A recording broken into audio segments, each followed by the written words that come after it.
So what I'm going to try to do this morning is just try to give a sort of a recap, a run through what we've looked at this week as a way of just trying to gather all the strands together and try to fit it into a kind of manageable shape.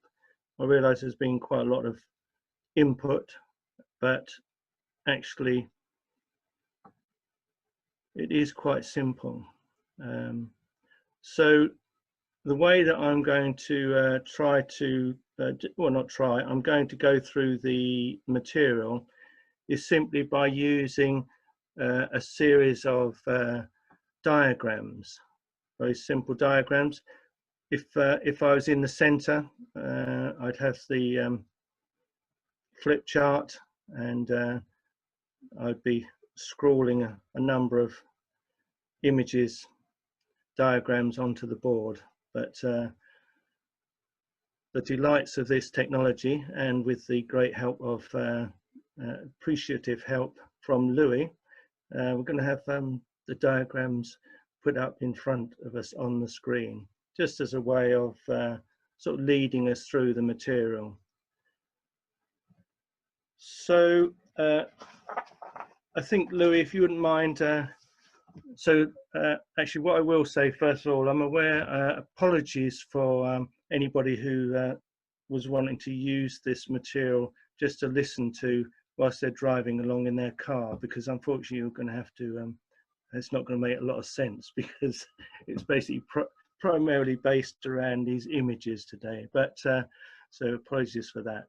But for those of us here this morning, going to use these series of images just to go through the week and arrive at the kind of hub, or the kind of pith of the whole week, really, which is the relational field, which where we'll end up at the end of this session. So Louis, do you want to give us the first slide, please?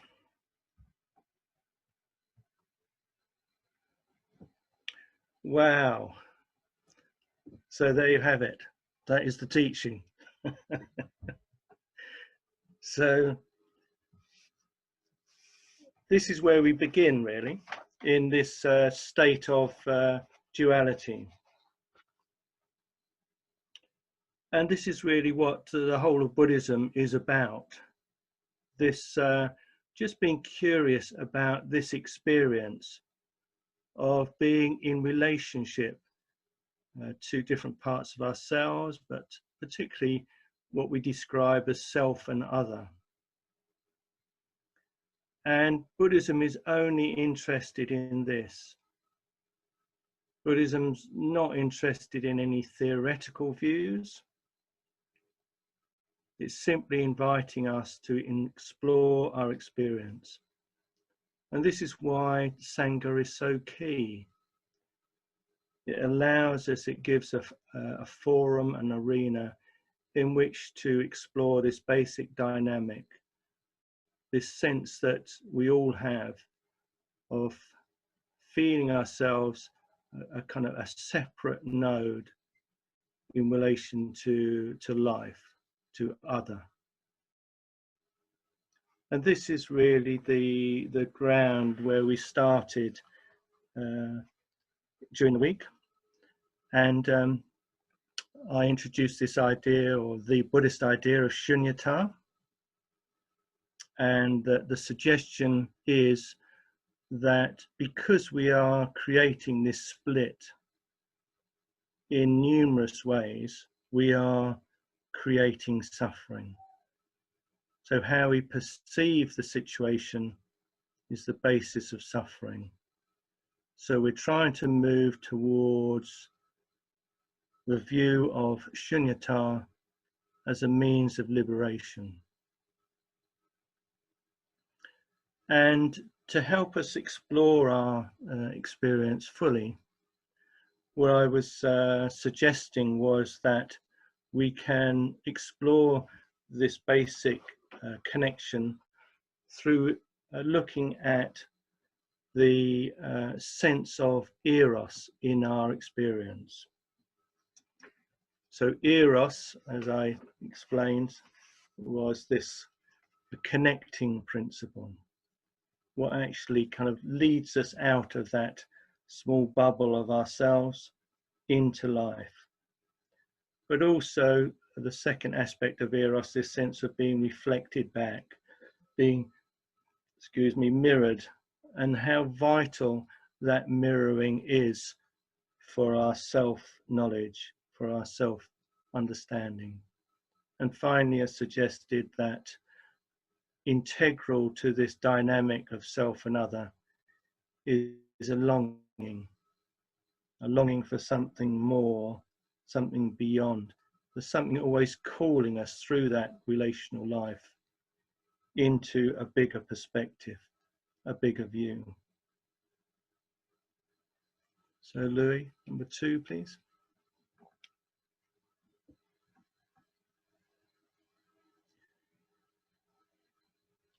So in the second talk, I looked at primarily how do we establish this capacity to become more aligned with how things really are, with the reality of Shunyata.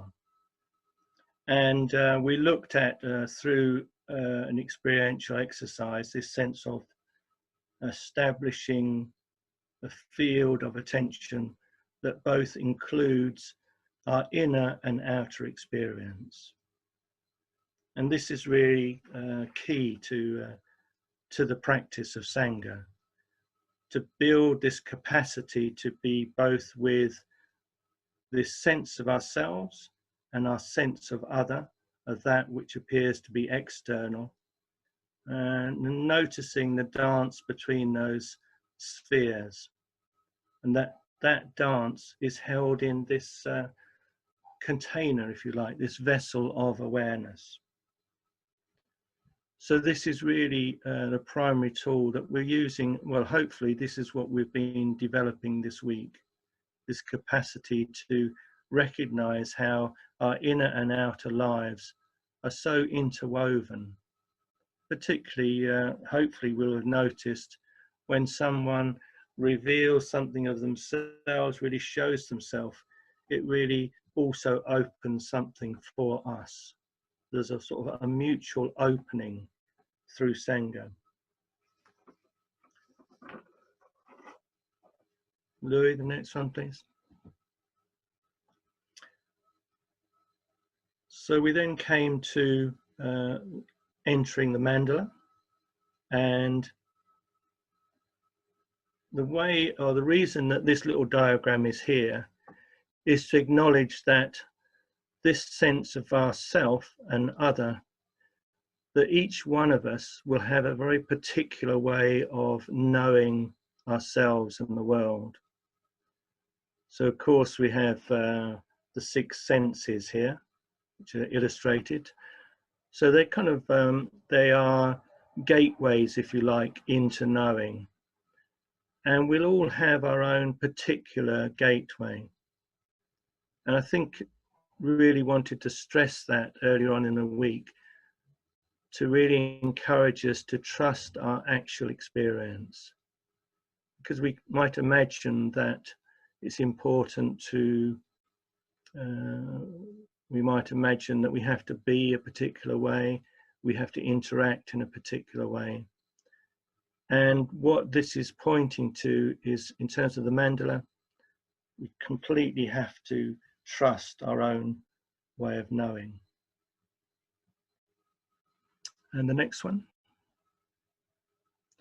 So I'm aware this is probably not anything new to you. I'm aware this is a recap, and I hope you'll just bear with me, because it's important just to kind of get through these stages, because I think it's, yeah, I'm trying to sort of show how we get to the last, well, what I'm going to be talking about today. So here we are, we have our own ways of knowing, our own ways of perceiving each other, the world, and then we have the veils, and I think they were described as the net curtains, which I think is a fantastic image. So we have these curtains in front of our experience, veiling our experience and distorting, discoloring our perception, both of ourselves and the world, of each other. And part of what we're trying to do with these with this work, with the work of Sangha, is to, through being in relation to each other, recognize that these veils are present. This is to get hold of the fact that we are looking through curtains.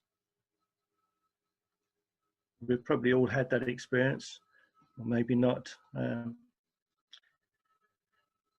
of being in a house,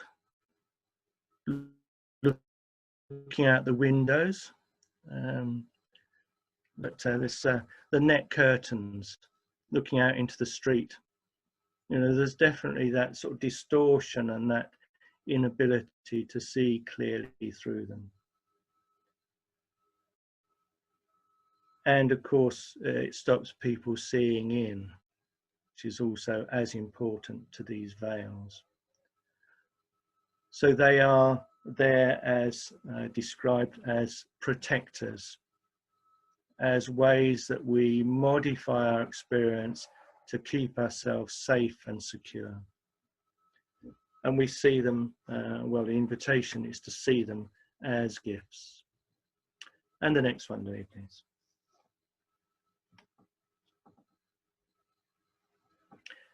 And we actually did this on the day looking at ritual. I introduced the nature or the capacity for entering liminal space. So in the liminal space, this sense of self and other, the veils themselves become much more provisional. Hopefully we get a sense that by evoking the liminal space, by choosing to hold our attention in that particular way, by recognizing that we are and all things are constantly emergent, we begin to dissolve or certainly soften these boundaries of what we consider ourselves and other. So this is where we got to, and it was very much so I've just had a message from Alice to say the intersubjective illumination has popped up on my screen, which is rather a lovely phrase. And this is the liminal space. It illuminates in a very fresh way these apparent boundaries between what we describe as self and other. And hopefully it also softens what we're describing as the veils, these tendencies to limit our experience. So, Louis, the next one, please. We then came to the day on healing the ancestors. So this is my attempt to describe the going for refuge and prostration practice on a single page. So we have the provisional sense of self, the little dotted circle, and stretching out behind us from our shoulders and behind our back, we have this whole nexus, this matrix of conditions. We have our mother and father, and behind them, their parents, behind them, their parents, flowing back through time. And we're bringing it in relationship to the Buddha Mandala. These qualities of knowing, this refuge through which we can,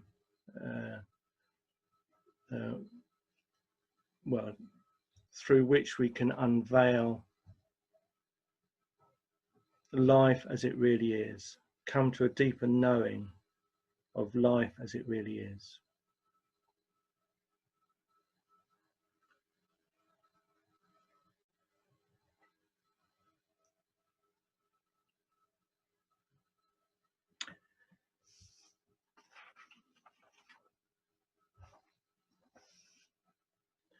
So this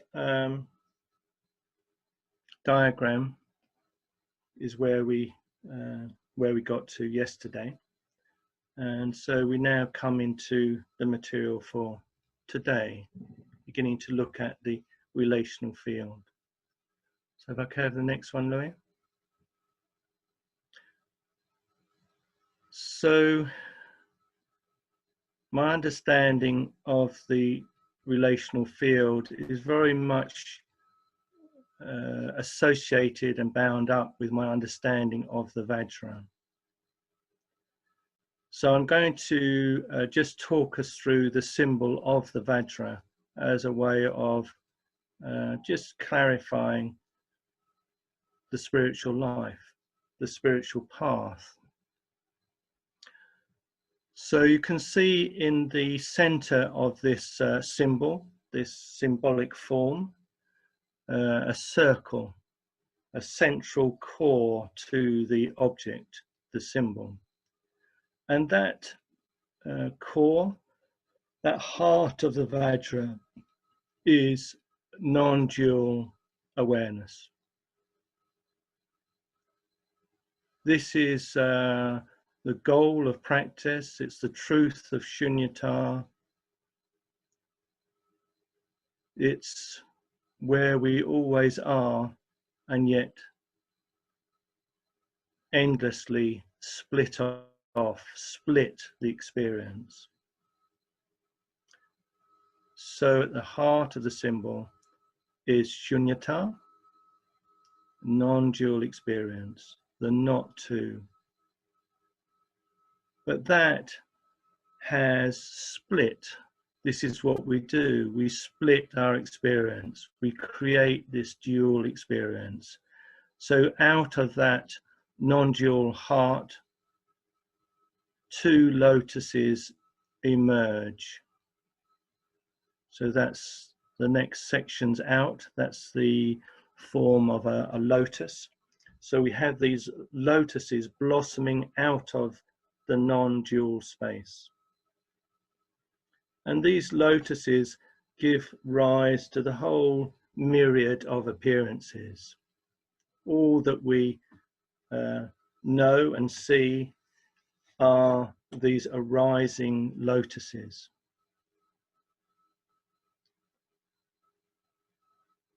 And these lotuses are never separate from this non-dual heart, this open, boundless space at the center of this symbol. So all appearances, all blossoming into being, blossoms out of and returns back into this boundless open space at the heart of the Vajra.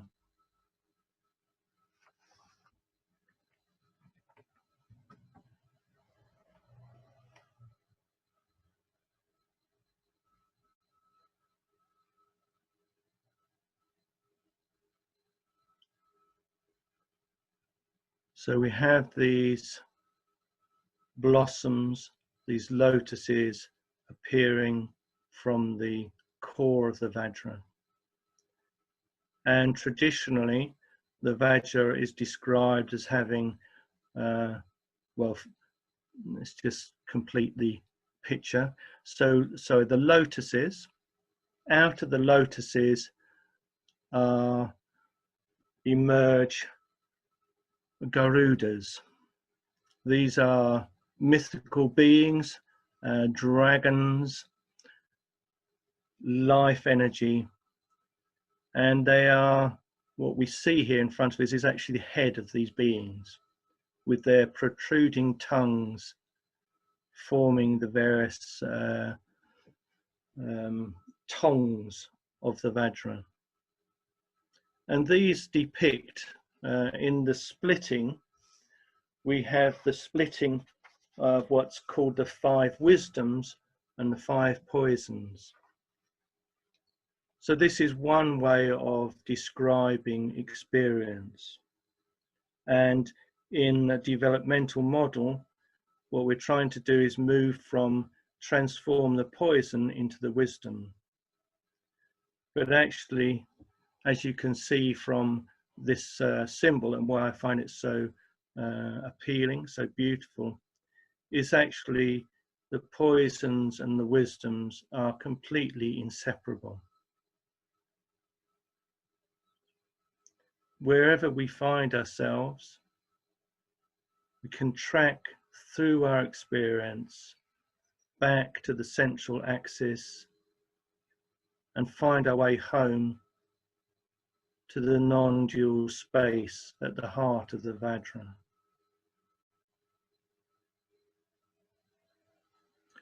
But just to complete the image of the sort of description of the Vajra.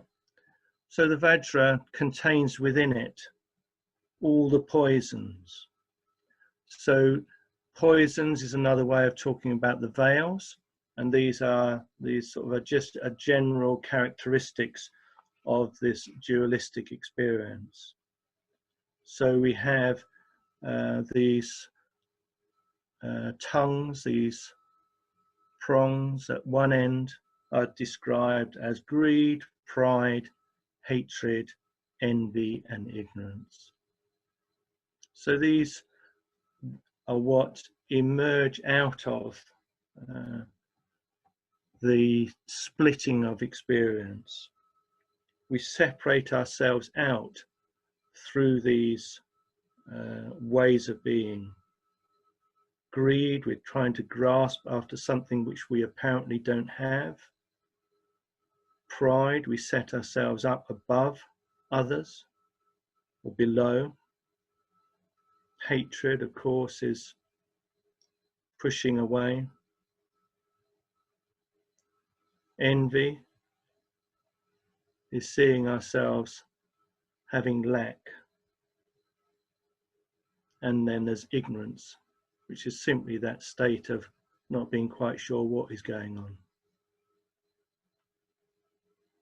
And all these aspects of our experience can be transformed. So we have the capacity, by transforming greed, it said, we enter the wisdom of discriminating wisdom, recognizing the real particularity of experience. And this is the wisdom of Amitabha, this capacity to use that tendency to be drawn into experience, to be drawn towards it through greed. We can use that to begin to really look at the real particularities of experience. We can discriminate the unique qualities of an experience, of a sensation. And pride, as I said, tends to separate us out, bring us above. And what pride can be countered by, or what we can see through that, is actually we are interconnected. And that through that interconnection, there is a commonality to experience.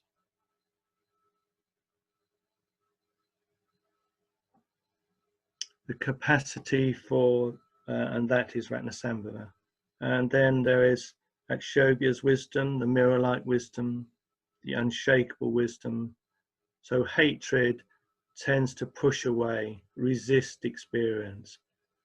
And Akshobhya's wisdom allows us just to settle, to accept things as they really are, be with things fully, without that resistance.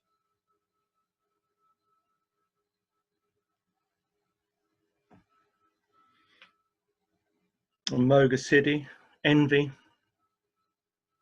green with envy, leads us to the potential for recognizing that everything is already here that we need.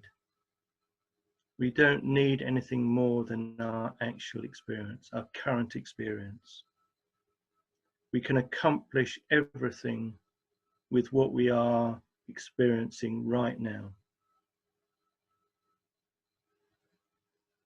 And the last one is, the last tong is that of Arochna, which actually sits at the center, which is this general deluded sense of not recognizing things as they are. And the wisdom of that is the wisdom that's described as suchness. So that's quite a large lump of information about this object. And really, the key thing is to recognize that wherever we find ourselves, we simply need to go deeper into the experience, to trust the experience as it is, and develop our capacity to really look into it, soften the views around it, and deepen into the actual experience. And through that, we are quite naturally led home to the non-dual state.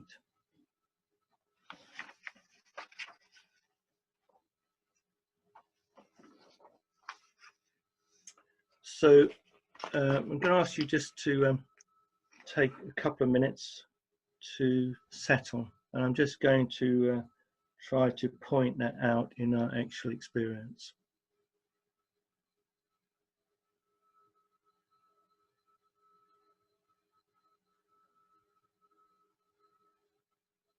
So just taking time to find the breath,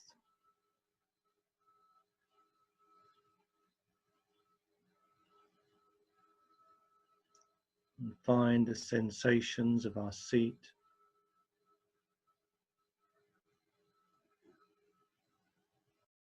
the weight of our body,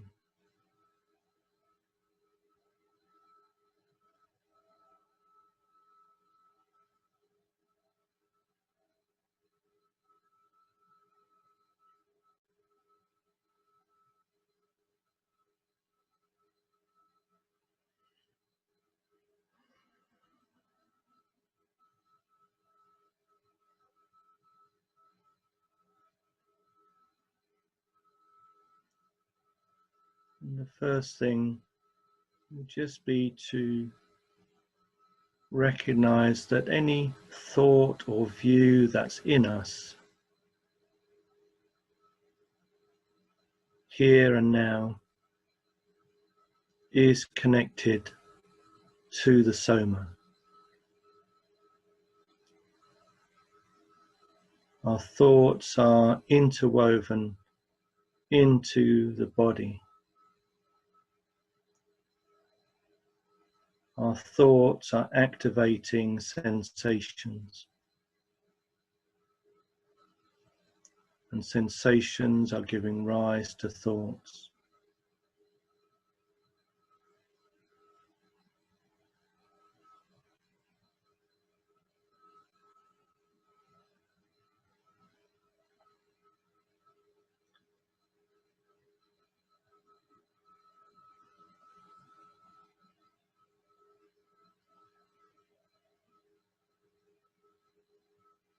So choosing any sensation that's now to the fore.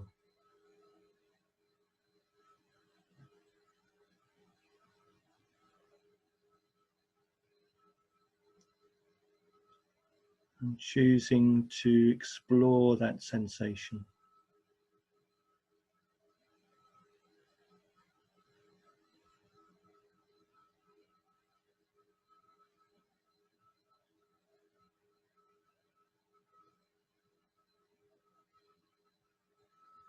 We may be in a position where we're saying, well, I have no sensations, no feelings.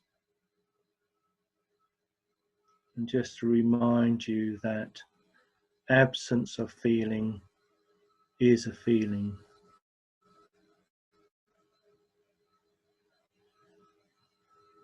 Lack of clarity, unable to pinpoint a particular sensation, is a feeling, is a noble experience.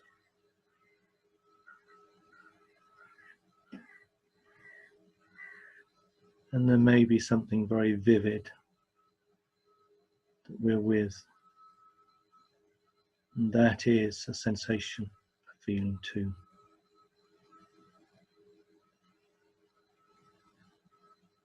And can we draw our attention down into that sensation?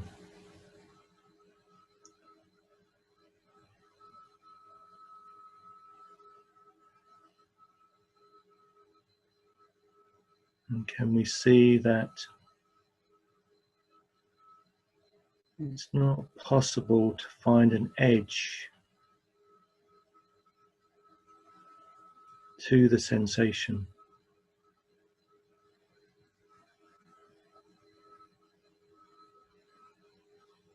There will be a vividness, a lucidity,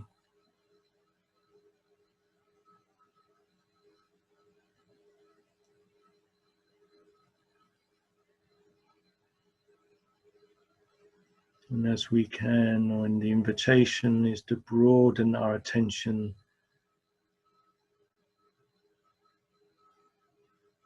recognizing still being with the sensation, broadening our attention to include a sense of the space around the sensation.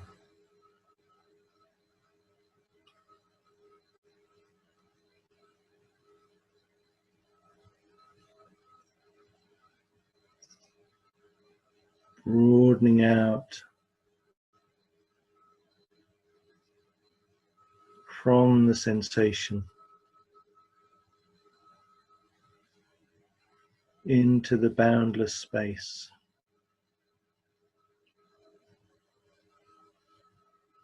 Which has its own luminosity.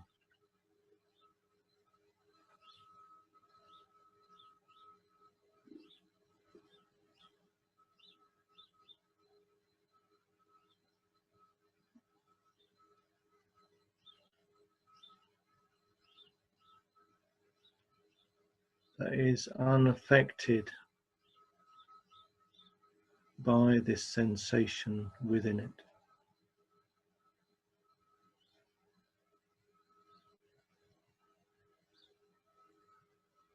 And this appearance of sensation is not different to the space within which it arises.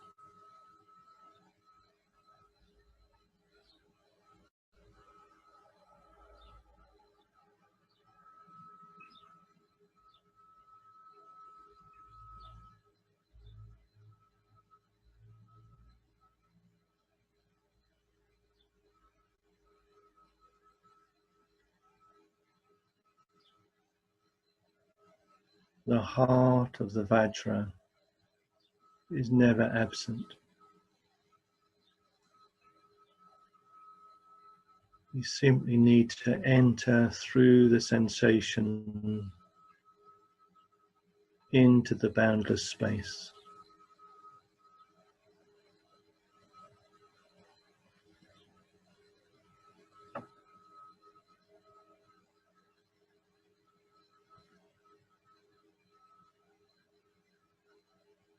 Allowing the appearance, the sensation, its blossoming and its release.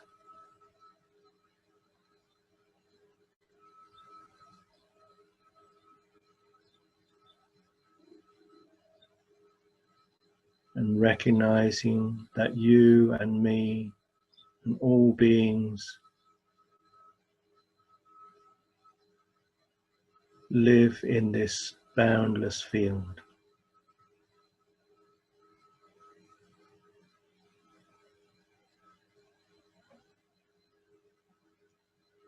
All seeking our way home.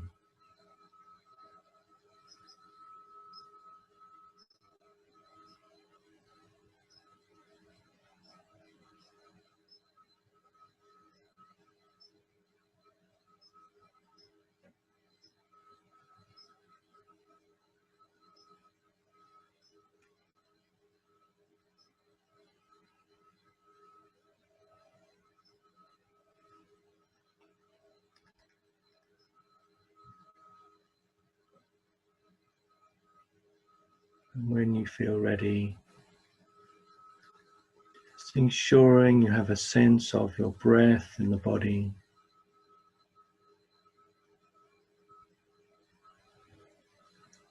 The contact with your seat.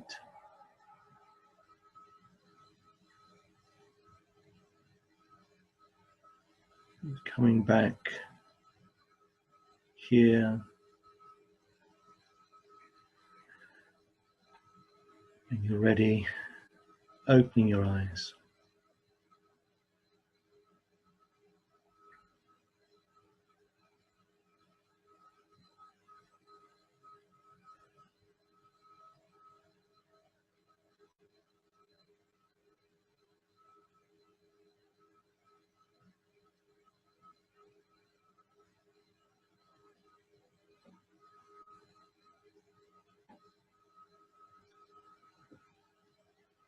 So the next slide, please, Louis.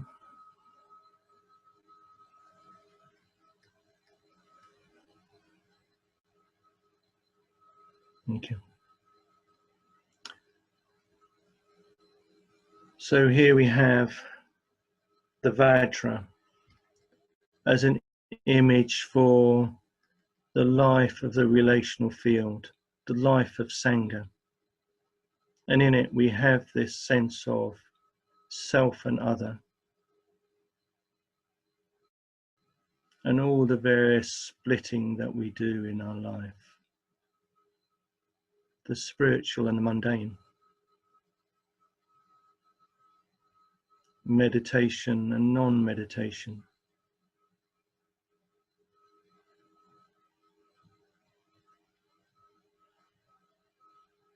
And this splitting is the cause of suffering.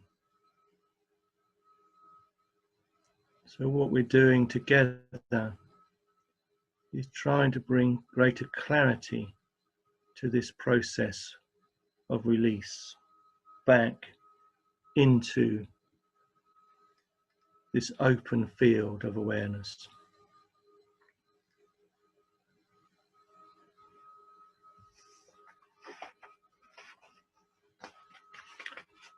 So what we have here, shown these kind of arrows, these movements, these swirls of experience around the Vajra. And what this is just giving us a sense that the way we make use of the relational field is initially by softening the view. So whatever comes up in us that solidifies into a position, into a fixed view, we soften, consciously relax and deepen into our actual experience.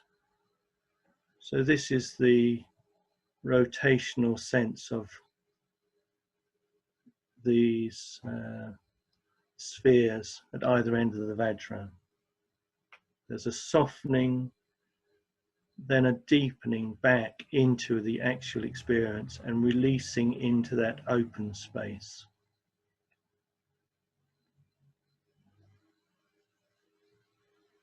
So this is how I'm suggesting we can fruitfully work with this symbol, but also with this sense of Sangha.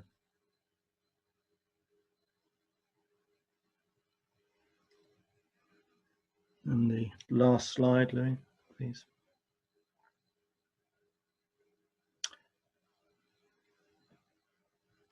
So we come back to here, the Sangha.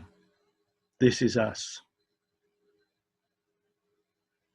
You can see that what we're doing together is not only broadening the field of awareness, of attention for ourselves, but actually recognizing that we are working collectively.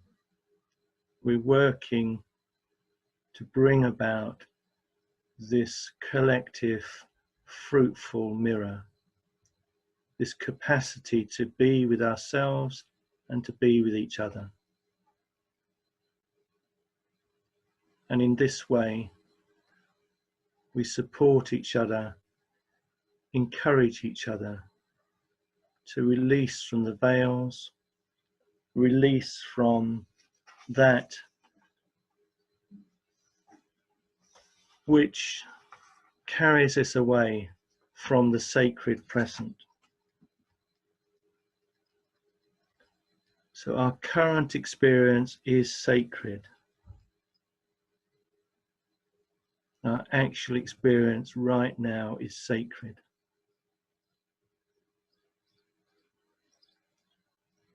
It's an expression of that boundless awareness.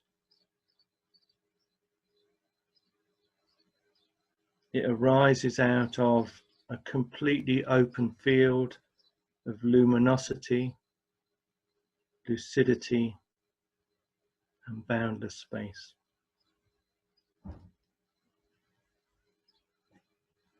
And this is at the heart of the mandala. This open, non-dual space is at the heart of the mandala in which we live and walk. It shows us as a mandala that we are utterly interwoven and that all points in the mandala are connected to all other points.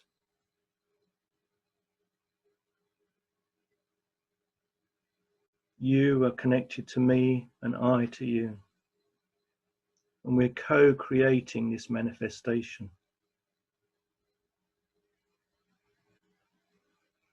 This dance of appearances is limitless and endless. And we only suffer if we try to resist either pole, either seeing ourselves as completely separate, completely rigid in a fixed position, or if we identify simply with that completely open, boundless space. Both poles are a trap.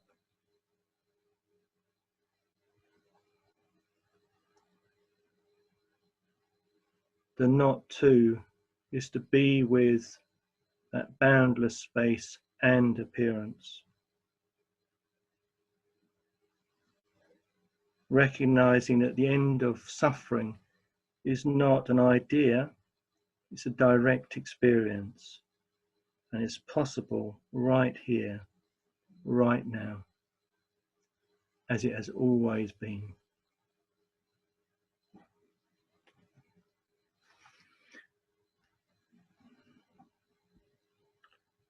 Thanks, Louis. Okay, so that's where we've got to during the course of this week. And yeah, I hope these sessions have been helpful to support your own understanding and your engagement with Sangha. So we're going to just stop there, and